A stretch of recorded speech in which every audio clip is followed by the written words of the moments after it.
నిర్మల శాంతదాది మమ్మ గురించి ఇలా చెప్తున్నారు. నేను మమ్మ యొక్క చివరి రోజుల్లో మమ్మతోనే ఉన్నాను. అందువల్ల ఆ అనుభవాలని మీకు వినిపిస్తాను. మీరు ఏమి వినాలనుకుంటున్నారు? ఆమె పవిత్రమైన జ్యోతి స్వరూపమని మీ అందరికీ తెలుసు. మమ్మ ఆ రోజుల్లో ఒక కన్య, కానీ కుమారి అయినప్పటికీ మా అందరికీ ఒక తల్లిలాగా, ఒక అమ్మలాగా ఉండేవారు.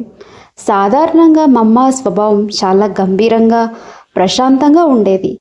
మమ్మ ఎప్పుడు నవ్వుతూ, చిరునవ్వుని చిందిస్తూ ఉండేవారు. మేము ఏవేవో అల్లరి పనులు చేస్తూ ఉండేవాళ్ళం. కానీ మమ్మ ఎప్పుడు చాలా ప్రశాంతంగా, గంభీరంగా మాతో మాట్లాడేవారు. మమ్మ ఏ పని చేసినా చాలా క్రమశిక్షణతో, నియమబద్ధంగా మరియు గంభీరంగా చేసేవారు.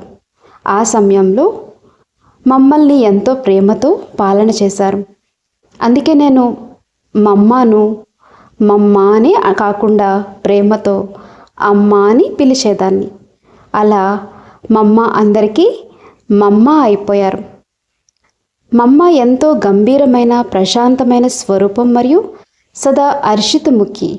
మమ్మకు ఎలాంటి పరిస్థితి ఎదురైనా, పాకిస్తాన్ విభజన సమయంలో ఏది జరిగినా సరే మమ్మ ముఖం చూస్తే మమ్మకు ఏదైనా చింత లేక విచారం ఉందనే విషయం ఏది తెలిసేదే కాదు. మమ్మ ఎలా ఉండేవారు? చాలా ప్రశాంతంగా ఉండేవారు. ఆమె ఎంతో ప్రేమతో మమ్మల్ని చూసుకునేవారు మరియు ఎంతో ప్రేమతో సంస్థను కూడా నడిపించేవారు. అన్నిటికంటే మంచి విషయం ఏంటంటే, నేను మీకు ఒక మాట చెప్తాను. మేము నడుస్తున్నప్పుడు మా చెప్పుల శబ్దం వచ్చేది. ఆ రోజుల్లో మేము చెప్పుల రకం తాస్ వేసుకునేవాళ్ళం. అది విన్నప్పుడు మమ్మ అనేవారు, పిల్లలు నడిచేటప్పుడు అసలు శబ్దం రాకూడదు, నిశ్శబ్దంగా నడవాలి అని చెప్పేవారు. అందుకే మేము కావాలని కొన్నిసార్లు చాలా నెమ్మదిగా, జాగ్రత్తగా నడవటం అలవాటు చేసుకున్నాం. ఒకవేళ ఎవరైనా శబ్దం చేస్తూ నడిస్తే నడవండి నడవండి, కానీ చెప్పుల శబ్దం రాకూడదు అని మమ్మ గుర్తు చేసేవారు. మొత్తానికి మమ్మ చాలా గంభీరంగా ఉండేవారు. ఇటు అటు ఎలాంటి పరిస్థితులు వచ్చినా, ఎవరైనా చనిపోయినా లేక బ్రతికినా సరే అందరూ అనేవాళ్ళు మమ్మ ముఖాన్ని ఎప్పుడు ఒకేలాగా ఉంచుకుంటారు, ఎలాంటి మార్పు రాదు అని. అంతేకాదు, ఏదైనా దుఃఖకరమైన విషయం జరిగినా సరే మమ్మ ఎప్పుడు ఏడవడం లాంటిది కూడా చేసేవారే కాదు. మమ్మ ఎప్పుడు ఏడవడం చూడని కూడా లేదు. మమ్మని చూస్తే ఇప్పుడు మనం ఈ స్థితికి రావడానికి ఎంతో ప్రయత్నిస్తాం కదా, కానీ అది అప్పట్లోనే సహజ స్థితిగా ఉండేది. ఎంతో గంభీరంగా ఉండడం, జీవితంలో ఎలాంటి ఒడిదుడుకులు వచ్చినా సరే మమ్మ స్థితి ఎప్పుడు ఒకేలాగా స్థిరంగా ఉండేది.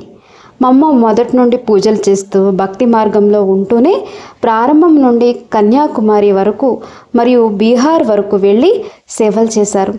మమ్మ చేసిన పనులు ఎంతో గొప్పవి. వాటి గురించి మీకు ఎంతని చెప్పగలను. అందుకే పిల్లలు ఎలా ఉన్నారు అని మమ్మ ఎప్పుడూ అడిగేవారే కాదు.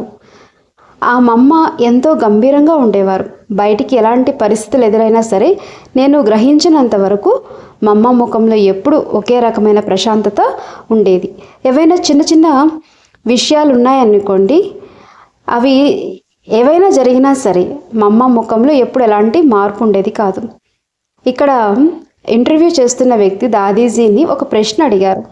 దాదీజీ, సాధారణంగా దైవీ గుణాలు అనేవి పురుషార్థం చేయడం ద్వారానే లభిస్తాయి కదా, మరి మమ్మలో ఈ దైవీ గుణాలన్నీ ఎలాంటి పురుషార్థం లేకుండానే అంత సహజంగా ఎలా వచ్చేసాయి అని అడిగారు. దానికి దాదీజీ సమాధానాన్ని ఇలా ఇచ్చారు. మమ్మ పురుషార్థం చేయలేదని కాదు, పురుషార్థం అందరూ చేయాల్సిందే, మాట్లాడాల్సిందే. కానీ కొందరి స్వభావం సహజంగానే అలా ఉంటుంది, కొందరి గ్రహస్థితి లేక యోగ్యత అలా ఉంటుంది. ఏదైనా సంతోషకరమైన విషయం జరిగినా లేక ఏదైనా దుఃఖకరమైన విషయం జరిగినా సరే మమ్మ స్థితి ఎప్పుడు ఒకేలాగా ఉండేది. మేము ఎప్పుడు మమ్మ యొక్క మూడు పాడైపోవడం చూడలేదు. మమ్మ ముఖం ఎప్పుడు ఒకేలాగా ప్రశాంతంగా ఉండేది. కొన్నిసార్లు మేము ఏదైనా తప్పు చేసినప్పటికీ మమ్మ ఎప్పుడు మాపై కోప్పడలేదు, అలానే విసుక్కొని కూడా లేదు. కొన్నిసార్లు మేము ఏదైనా తప్పు చేసినప్పటికీ మమ్మలో ఎలాంటి మార్పు రాలేదు. నువ్వు ఎందుకు ఇలా చేసావు, ఏమిటిది అని ఎప్పుడు మా అమ్మ గద్దించడం కానీ, కోపగించుకోవడం కానీ, లేక గట్టిగా అరవడం కానీ అస్సలు చేసేవారే కాదు. సరే ఏదో జరిగిపోయింది అన్నట్లుగా చాలా ప్రశాంతంగా ఉండేవారు. ఒకవేళ ఎవరైనా తప్పు చేసినా సరే బ్రహ్మబాబా స్వభావం ఎలా ఉండేదో మన మమ్మ స్వభావం కూడా అలాగే ఉండేది. మేము తప్పు చేసినప్పటికీ మా అమ్మ ఎప్పుడు మాపై అసంతృప్తి చెందలేదు. అయితే ఇక్కడ తన అభిప్రాయాన్ని వ్యక్తపరుస్తూ ఇలా అంటున్నారు, మా అమ్మలో ఆ గుణాలన్నీ సహజంగా ఉండేవని చెప్పారు కదా, కానీ నా ఉద్దేశంలో మన జీవితాన్ని ఇంత సహజంగా మార్చుకోవడానికి ఇంకా ఎక్కువ పురుషార్థం చేయాల్సి ఉంటుంది. జీవితాన్ని అంత సహజంగా మార్చుకోవడానికి ఎంతో కఠిన సాధన అవసరం. కానీ మా అమ్మకు ప్రత్యేకంగా పురుషార్థం చేయాల్సిన అవసరం రాలేదని అన్నారు. నేను ఈ విషయాన్ని మరోలాగా అర్థం చేసుకుంటున్నాను.